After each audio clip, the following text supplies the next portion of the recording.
People of Earth, we have come to upgrade your cosmic consciousness. DNA activation ready. In 3, 2, 1.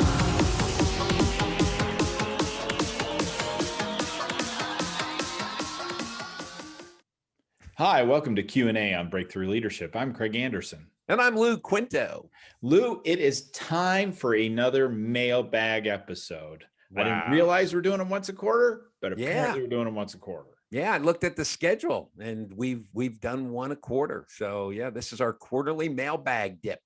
Keep that mail coming in because we love to one, know y'all are out there, and two, we're happy and excited to answer any questions that you have. So what do you think, Lou? Should we just dive right in? It's the only thing you can do with a mailbag is dive in. All right, we'll pull out the first letter from Aileen in Chicago, Illinois. She says, I'm enjoying the Q&A on Breakthrough Leadership podcast. COVID has caused me to shut down my small business, and I'm trying to figure out how to start over again. Do either of you have any ideas of how I should approach this? Lou, What do you think? That's a tough one, Aileen. What I would recommend is first you need to take stock in yourself. You know, look at what your business was, look at your product line, and start with an introspective before you start trying to sell product or whatever it may be that you're doing in your business. Is take a look at yourself, and now is a great time to really take stock of what are you good at.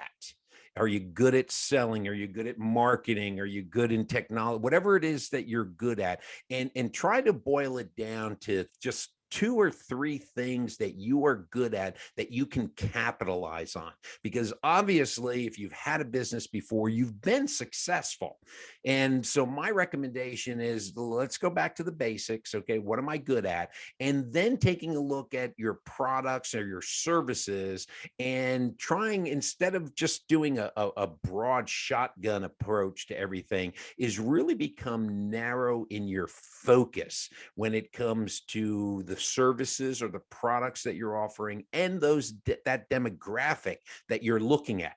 Obviously, we want to be successful all at the beginning, and we want to, just throw everything as quickly as possible into the air. But if you're starting again, and I won't say from scratch, since you've had a business before, is really just being more laser focused, so that one, you have the confidence in the skills that you've highlighted that you're good at, and then 2, your product line, knowing your product line. And when I say laser focus with your product line, look at that product line and ask yourself questions such as, how can I make this more convenient to the demographic I'm selling to my customer? How can I do things so that they're more effective in my selling approaches, so I'm not wasting a lot of time? Obviously, in having a business before, you can go back and you can look at your history and say, I wasted a lot of time in email marketing that didn't work. I didn't brand myself properly, or I didn't brand my products properly that gave me the exposure that I needed. And the one thing that I would do, and Craig, I'm going to turn this over to you, is putting everything on one page. And so, Craig, why don't you help Aileen out with your 1-page business plan to really get Aileen focused on how she needs to start? Yeah, and everything Lou lined there was exactly where I usually do start with folks, is to really figure out exactly where we're at. Really take a serious hard look at where you're at on all the things that Lou outlined there. And that kind of gives you the start, because a lot of what we're going to be doing from here is really brainstorming out the plan for the business. So once we have that, we want to first dive in and create the vision of what it is you're trying to build. When you started your last business, you saw a problem that you could fix, or you saw an opportunity in a market.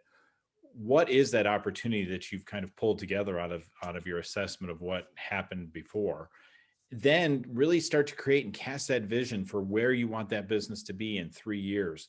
Talk about, how many clients you want to have, specifically what the product is, who your market is. Is it, the city of Chicago? Is it the greater metro area? Is it the whole state or the region?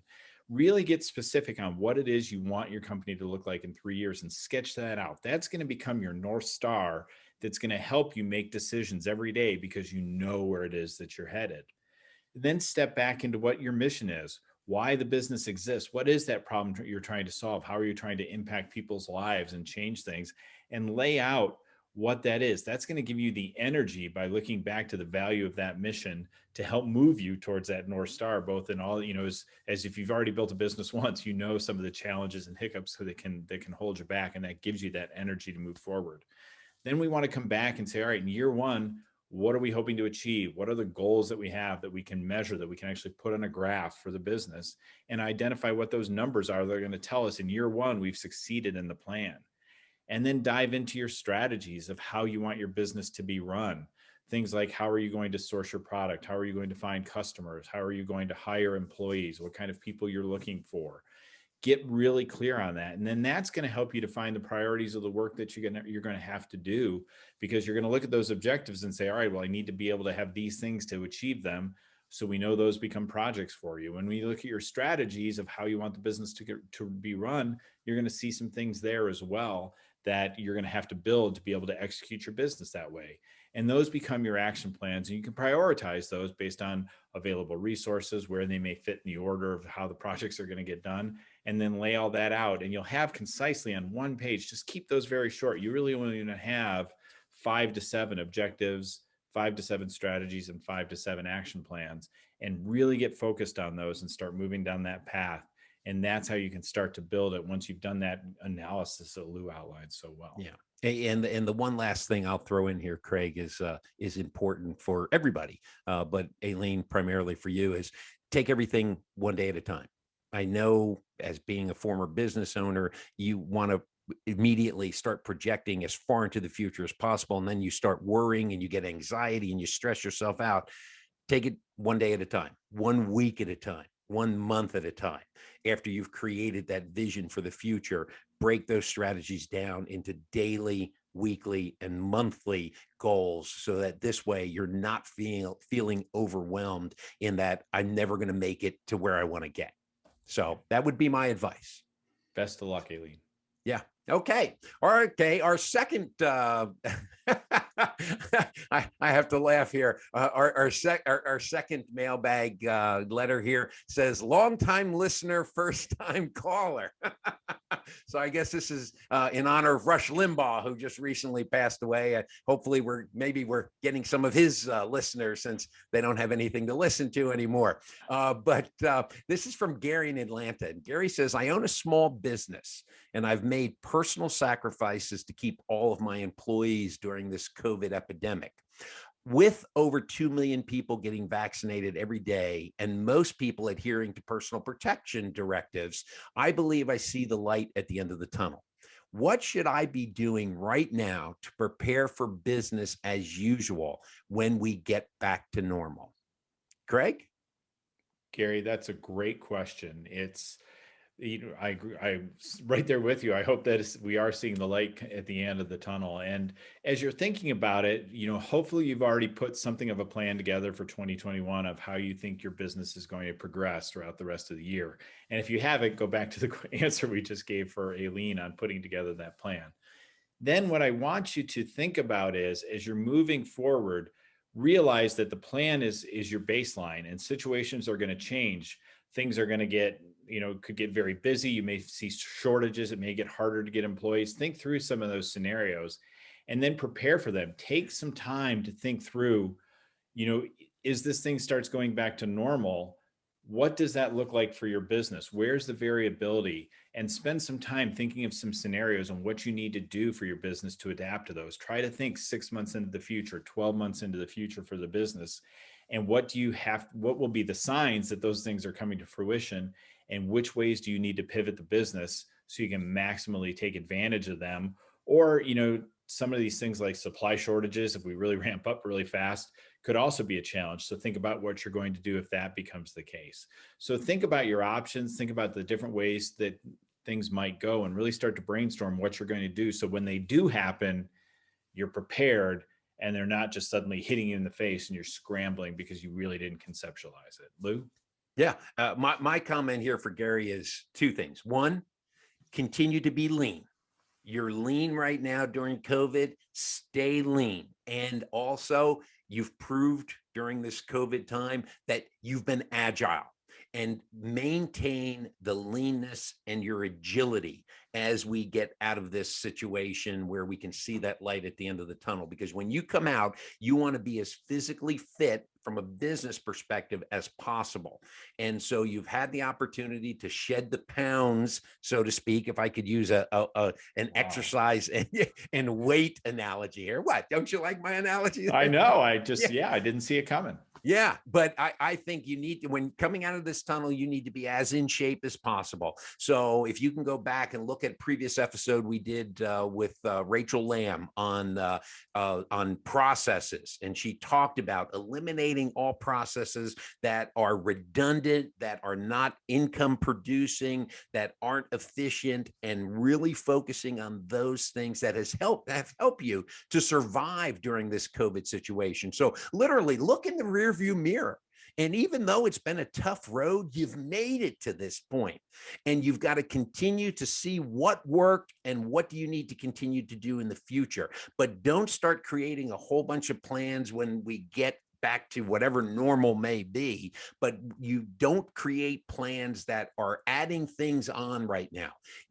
You need to get out. We all need to be able to get out of this pandemic situation, lean and agile, and see what the other side, what normal is going to look like when we are through this situation. So at this point, don't take on anything different. And as I told Aileen in the first one, make sure that you go through, how can I be more convenient? How can we be more productive? If you have to reorganize the employees, that you've done a great job of making sure that they've been able to be employed during this COVID time because of the sacrifices you've made. What you want to do is, if you have to reorganize them so that they are lean and they are fit and agile also. So again, when we come out of this tunnel, you are all physically fit, ready to go, and keep moving forward.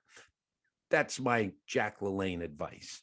Jack LaLanne. Okay, wow. Now I'm really dating myself. So I couldn't think immediately of some fitness expert that I could use. Fit before fitness was cool. Jack LaLanne. Exactly. All right. Thank you, Gary. Next question. I enjoyed your interviews with Croft Edwards and Glenn Pash about leadership development. I have a small company of 15 people, and I have to admit, I've never prioritized leadership development. My budget's always been tight, and I don't have the money to bring in outside trainers. What can I be doing to help develop my people that doesn't cost a ton of money? That's Robert in Portland, Maine. We're all over the country with these, Lou. Yeah. We got listeners in Portland. So what do you think he ought to be thinking about? Okay. The first thing I would say, Robert, is shame on you for not prioritizing leadership development in the past. Okay. But you have a chance to redeem yourself. I understand the situation, small business. I got to just get product to people or services, whatever it may be that you are providing to your individuals, and training and development. As Craig and I have said in so many episodes before, that it's a checklist for people, which I can understand. Then many people seeing training and development as just, it's extra. We don't have the money. We're not going to do it. But there are things that you can do, particularly if you say that you can't bring outside trainers. There are so many opportunities that have really come to the forefront during this pandemic situation that we're in, that you can go on to LinkedIn, and LinkedIn has a bunch of master classes that you can, if you pay a little extra for premium, that you can have your folks sit through. There are lots of different articles out there that you don't need to bring a trainer in, but you can go ahead and distribute articles at a staff meeting and actually sit down with people that you want to develop and go through those articles. But not only just go through them and say, what's it say to you, like you're at a book club meeting, but how can we implement this to make our company and you better. And so there are things that you can do as a coach that can help people to develop. The other thing I would do is within Portland, I would look at some maybe opportunities that are being provided perhaps by some schools, colleges that may have some evening classes or seminars on the weekend that don't cost a whole bunch of money to go to send your people to, that you want to really begin developing. But the other thing too is don't think that just because they attended a class or read an article that they're going to be developed. You as the owner of the business have to take time to really coach people through the technology, the development that you've given them access to make sure that they're implementing it. Otherwise, you will have wasted money by providing people the opportunity to go to a seminar at a college or any fees for an online class. You need to look at what leadership qualities do you need to develop within your people. And so that's what I would suggest, particularly if the budget isn't there, to bring in somebody to help you in the learning and development area. Craig? Yeah, I think all that. And, Robert, I would encourage you maybe to start with even doing some training for yourself, because I'm sure if your team hasn't gotten it, you probably haven't done anything for you either. So I would start out, as Lou indicated, look for some of these sources. There's lots of classes. I think one thing we've seen with COVID is there's lots of convenience to classes, and the beauty is you probably aren't going to have to travel to do a lot of this training right now or in the foreseeable future, or maybe even forever. There's going to be great quality training. And it's going to be somewhat different, right? They're condensed, Lou, as you said before, the 8-hour training day is now a series of, 4 2-hour sessions just to get people together. So look for those opportunities and kind of cast the wide net. Look on LinkedIn. You can do some searches on the hashtag leadership training, leadership development, and you're going to find some resources there.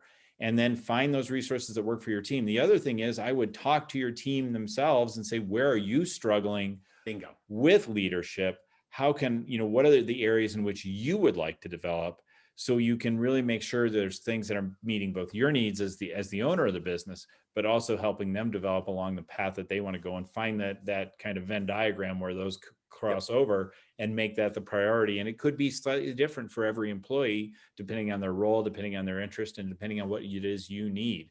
But you'll be able to find a lot of these things at much lower cost than I think sending people to some of these trainings that we may have had before. So, put some budget together, but it's not going to be, I don't think, as expensive as it might have been in the past. So that's where I would get started. Yeah, very good. Very good. Because as you were talking, I was thinking the same thing. Not only your perspective of leadership development, but the individual's perspective. Where do they want to be developed? Because don't teach somebody something that they don't think they need or don't want, because then you're throwing money away at things. So great minds good one. Think like mine, Lou. Absolutely. All right, Craig, the last one that we have here. This is from Trina in Nashville, Tennessee. She says, Craig and Lou, I've binged on several of your podcasts recently. I guess she's through with Netflix now, and so she's binging on our podcast. Everything on Netflix, so I'm down to your podcast, guy. Okay. In many of the ones that I've listened to, you discuss the importance of coaching. I oversee 12 team members and believe that if I spent time coaching all of them, I would never have time to do my job.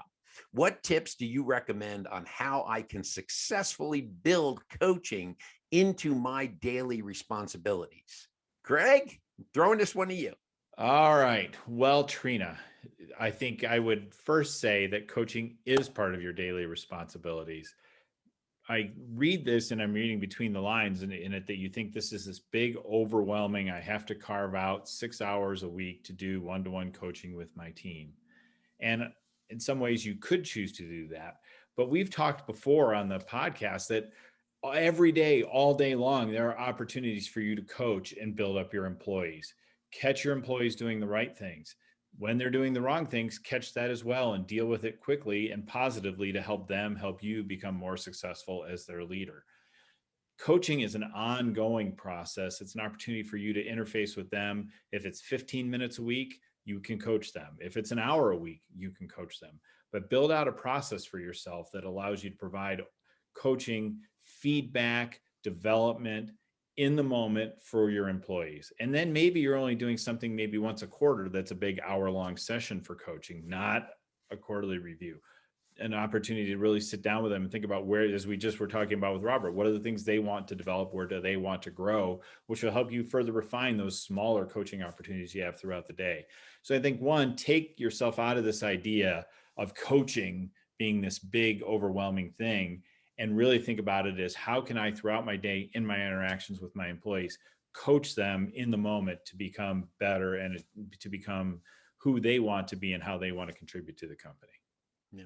Well, Craig, you do a good job reading between the lines. But I have no, an English degree, Lou. We're really good at that stuff. I was thinking the same thing when I saw this, is that it's that idea of the traditional coaching model that people have. It's that it's formal. It doesn't need to be 100% formal. It's coaching in the moment. Okay. I don't know, Trina, if you're, a football fan or basketball or baseball fan, not maybe more baseball, but basketball definitely, and football, where you see the coach coaching right there on the sideline. All of that coach's coaching is not done in front of a blackboard in the locker room. It's done right there as things are happening. As Craig said, you've got to get out in front of your people. You've got to watch them do things, and you've got to catch them, doing things right. So coaching just isn't to, oh, you did this wrong. No, we're going to reinforce the good behaviors by complimenting, recognizing them on what they're doing well, so that this way they know, okay, I'm aware that this is something I need to continue to do. And then also focusing on those areas where they can do some improvement. And again, when it comes to improvement, I know, Trina, you probably are just like the rest of us, where you don't want somebody to dump a bucket of stuff you can improve on, on top of you. You're going to provide it in small doses. So break big problems down into small problems and identify those issues that a person may be having in their behavior or skills to do a job that you believe would make the most significant impact on them doing their job if they worked on that first. So in your mind, you need to prioritize those areas that you want to coach people on, but coach in the moment. And I agree 100% with Craig. Maybe once a quarter, carve out that hour where you're going to sit down one-on-one with them. And when you do carve out that hour one-on-one with them, take time to develop goals for the next time you're going to meet with them, so that when you're meeting with them, they're not caught by surprise of something that, oh, I want to tell you about something you did 2 months ago. No, these were some goals we set. Let's look at how we're going to do that. So make sure you've got measurements in place, because remember this, when it comes to measurements, people only do what's being measured. And so you need to demonstrate to them that you as their manager are measuring those things. And you will find that if you can identify things that are being measured, people will start focusing more and doing those as effectively and as efficiently as possible. But if you don't measure things, then people aren't going to act on them. So there needs to be that sit down of setting those goals. And then you need to coach in the moment in between those sessions when you're sitting down with them. So, Trina, hope that's helped you out. Perfect. Craig, you got anything to add? I don't think so. I think we've got it all wrapped up. The one thing I will just add to what you said is, problems don't age well, Trina. So jumping on those when you have them in front of you is really the best way to deal with it. And compliments lose power over time. So make sure you catch them in the moment, as Lou said. Exactly. So, all right. Well, we hope you enjoyed today's episode of Q&A on Breakthrough Leadership, as we've dipped into our mailbag again and answered some, I would say, some very significant questions that people have had for us, Craig. And so I hope we've been able to provide you some answers here. Every week, please be sure to tune in and catch next week's episode. Like, share, subscribe, so that this way, particularly when it comes to liking, put a comment comment down there for us and let us know that you've liked what you've heard and that you want to continue hearing about more about different projects. So leave us a little note in that comment section. In addition to that, we are available on all of your major podcast platforms. So if you don't want to watch us, you can listen to us. So until next time, keep those hands washed and keep your distance. I'm Lou Quinto. And I'm Craig Anderson.